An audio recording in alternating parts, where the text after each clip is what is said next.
This is my practical assignment 2 about football, and this is Macaulay Edwards. In football, there are 11 players allowed on the pitch at one time, and that's including the goalkeeper. The goalkeeper wears a different shirt from the rest of the team so that he can be spotted out. You are only allowed 3 subs per game, and that's including injuries. Also in football, you have the officials. There are mainly 3, but there is a 4th one. The first one's the ref, which awards free kicks and any fouls that have happened and keeps an eye on the time. The ref can also postpone and stop the game any time due to crowd problems or weather problems.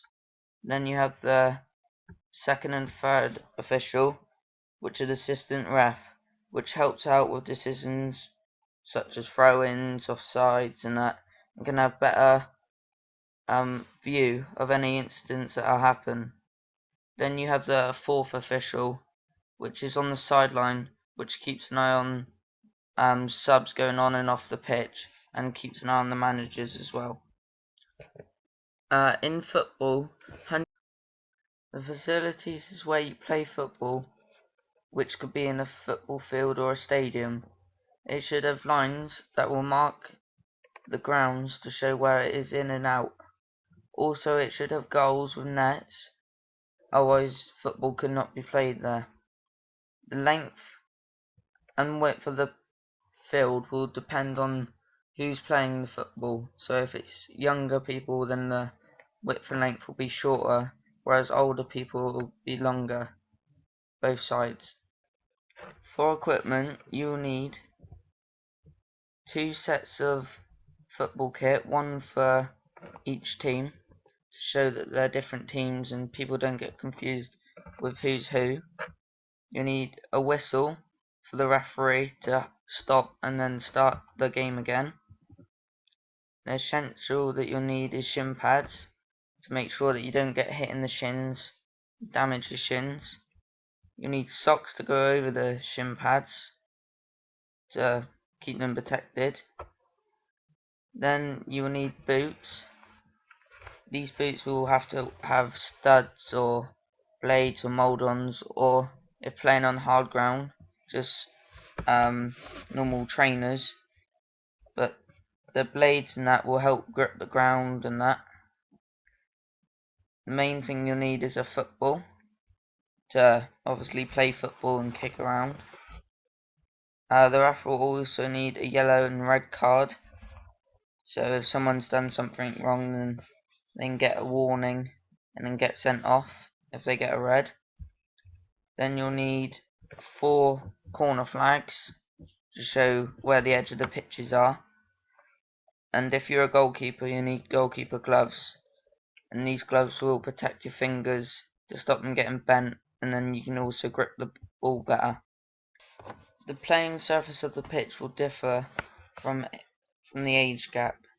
So on average it's from 50 to 100 yards apart from the width, and on the length it's about 100 to 130 on the length. The centre circle has a radius of 10 yards. The penalty box is 18 yards out, and where the goalkeeper kicks the ball from when it's gone behind his side is 6 yards out. The scoring system for football is 3 points for a win, 1 point for a draw, and 0 points for a lose. So at the end of the season, if you're in the bottom 3 of your league, then you get relegated to the next league below your league. In football, the officials have to keep the players safe from any injuries that may happen. So in football, you're not allowed to put your foot above a certain height, so then that will protect the players like heads and all that parts. And also you're not allowed to go into a challenge with your studs showing. Your feet have to be like tucked away so that you don't try and catch any other players.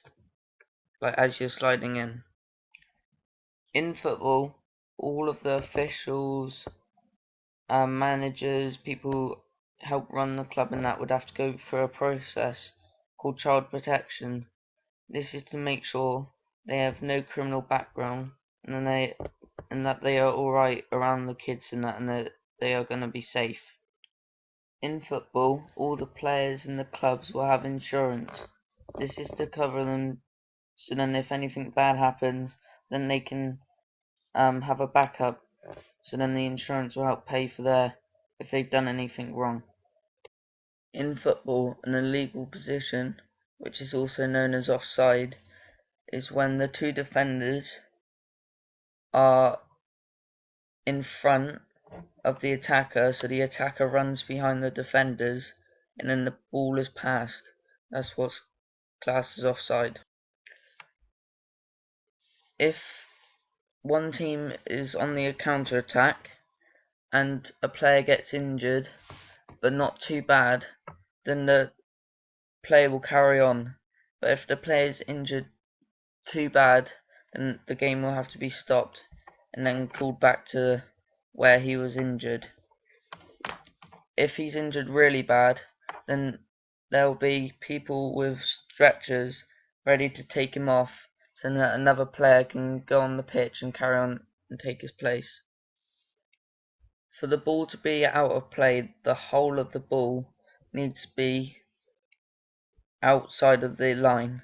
So even if it's touching a slight bit like shown in this picture, then it's still in, and then all of the rest of these are in, because only this one is where it's the whole of the ball's out of the pitch. An illegal challenge in football is where one player goes to get the ball and doesn't touch the ball before he gets contact with the other player. So in this picture, he hasn't clearly got the ball, he's just gone for the player. So this will be a foul. If the ref sees it clear enough, then it's probably going to be a red card.